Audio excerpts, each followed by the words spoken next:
ቼክ አድርጉ።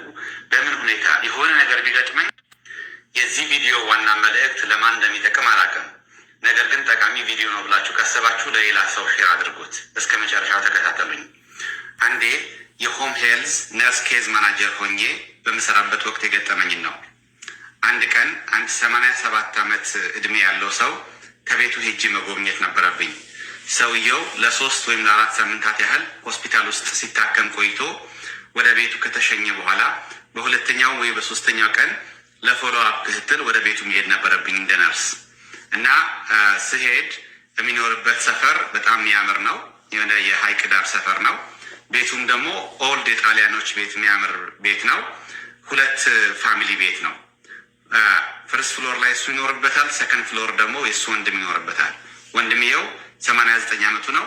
ይሄኛው ሰውዬ ደግሞ 87 ዓመቱ ነው እና ሁለታቸውም በህይወታቸው ትዳር ኖረዋቸው አያውቁም። ሁለታቸውም ልጅ ወልደው አሳድገው አያውቁም። ብቻቸው ነው የሚኖሩት። ከሁኔታቸው እንዳየሁት ግን በኬሪየራቸው በስራ አለማቸው በጣም አክቲቭ ያደረጉና ሰክሰስፉል ሰዎች እንደሆኑ መረዳት ተረድቻለሁኝ።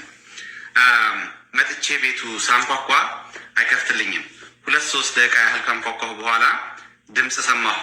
ከዛ ቤቱን ፑሽ ሳደርገው በሩ ተከፈተልኝ። ገባሁ። ስገባ ያየሁት ነገር እኔ ቤቱ ይሸታል፣ በጣም ይሸታል። ሽንት ነው የሚሸተው። ሰውየው ብቻው ነው የሚኖሩ ብያቸዋለሁኝ። በጣም ብዙ ክፍሎች አሉ። ግሬስ ያለው ቤት ነው ቤቱ፣ ግን ይሸታል። የሚሸትበት ምክንያት ሰውየው መሽናት የሚሽናበት ሲስተም ፌል ስላደረገ ወይም ደግሞ ሪቴን ስለሚያደርግ በትክክል መሽናት ስለማይችል ካቴተር ገብቶለት በካቴተር ነው የሚሸናው።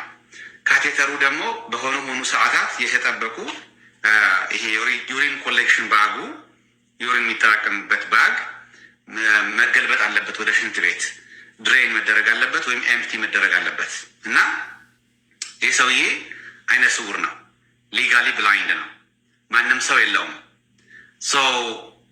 በህመም ሆስፒታል ውስጥ ሲታከም ደክሞ ቆይተዋል። ከአይኑ ስውርነቱ ጋር ተያይዞ ከመድከሙ ጋር ተያይዞ ሽንት ቤት ድረስ ሄዶ ባጉን ኤምፕቲ አድርጎ መመለስ አይችልም። የሚያደርገው ምንድን ነው? እዛው አልጋው ላይ የሆነና የሆነ በኬት ነገር ያገኘና በኬቷ ላይ የዩሪን ኮሌክሽን ባጉ ሲሞላ ወደዛ ይገለብጣል። ስለማያይ ዩሪን ስፒል ያደርጋል ኤቭሪዌር፣ አልጋውም ላይ፣ ልብሱም ላይ፣ ፍሉሩም ላይ እና የቆየ ሽንት መሽተት ጀመረ ማለት ነው ቤቱ። ከዛ ባሻገር ሰውየው ዝም ብዬ ሳየው ተጎድቷል በጣም እና በቃ ጠውልጓል። ከእድሜው ጋር ከበሽታ ምክንያት ሆስፒታል ከመቆየቱ ጋር ባለፉት 2-3 ቀናት የተመገበም አይመስለኝም፣ የጠጣም አይመስለኝም። እና እንዴት ነህ? ደህና ነህ ወይ? ምግብ የበላህ ነው? ውሃ የጠጣህ ነው? መድኃኒትህን የወሰድክ ነው? እንዴት ነህ ስለው ተበሳጨ። ያው ከችግሩ አንጻር ብሶተኛ ነው፣ ማንም የለውም። ምግብ አለ፣ ምግብ አልቸገረም ምናምን አለ ነው አልኩና እንትኑን ከፈትኩት። ምንድነው ፍሪጁን ከፈትኩት። ፍሪጁ ስከፍተው በጣም ብዙ ምግብ አለ፣ እንዳለ በስብሰዋል። የበሰበሰ ምግብ፣ የሻገተ ምግብ ነው፣ ኤክስፓየር ያደረገ ምግብ ነው። እና ምንድነው ሰውየው ከ3-4 ሳምንት በፊት ወደ ሆስፒታል ከመሸኘቱ ሆስፒታል ከመሄዱ በፊት የተጨመረ ምግብ ነው። ማንም ፍሪጁ የሚከፍተው የለም። ምግቡ እዛ በስብሰዋል፣ ለመበላት አይሆንም። ከዛ መድኃኒቶችህ የት አሉ ስለው እዛ ጠረጴዛ ላይ ናቸው አለ። በአይነታቸው ከ13-14 አይነት በላይ የሆኑ መድኃኒቶች ይወስዳል ይህ ሰውዬ። አንዳንዶቹ ማታ ብቻ መወሰድ ያለባቸው፣ አንዳንዶቹ በቀን አንዴ ብቻ መወሰድ ያለባቸው፣ አንዳንዶቹ ደግሞ 2 ወይም 3 መወሰድ ያለባቸው ናቸው። ሚክስ አፕ አድርጓቸዋል። ስለማያይ ሶርት አውት ማድረግ አይችልም። በትክክል ምንድነው አሴምብል የሚያደርግለት ሰው የለም። መድኃኒቶቹ በአግባቡ በቦክስ አድርጎ የሚያስቀምጥለት ሰው ስለሌለው ሚክስ አፕ አድርጓቸዋል። ሴፍ እንዳልሆነ ተረዳሁኝ። ቢካዝ መድኃኒቶቹ እንደዚህ በጅምላ አይወሰዱም፣ በጥንቃቄ ነው መወሰድ ያለባቸው እና ለሴፍቲው አደጋ እንደሆነ ተረዳሁኝ። ከዛ ደግሞ የሆነ ጥያቄ ጠየቀኝ። ውሃ የምጠጣበት መግ በመኝታ ቤቴ ጠረጴዛ ላይ ነው ያለው፣ አምጣልኝ አለ። ላመጣለት ወደ መኝታ ቤቱ ስገባ ያየሁት ነገር አስደነገጠኝ። ያ ምንድን ነው?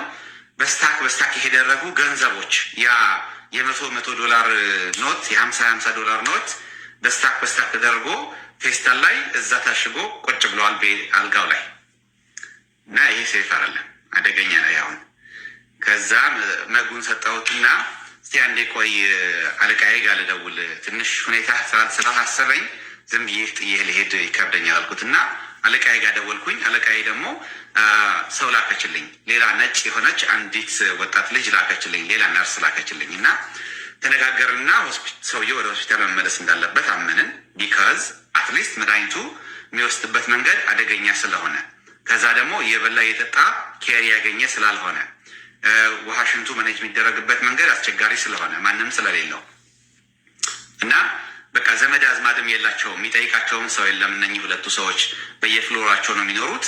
ያኛው ሰውዬ ራሱ ከሰከንድ ፍሎር ወደ ፈርስት ፍሎር መውረድ አይችልም፣ ቢካዝ በበሽታ ምክንያት እሱ ራሱ የተጎዳ ነው። እና ተነጋገርንና አምቡላንስ ጠራን።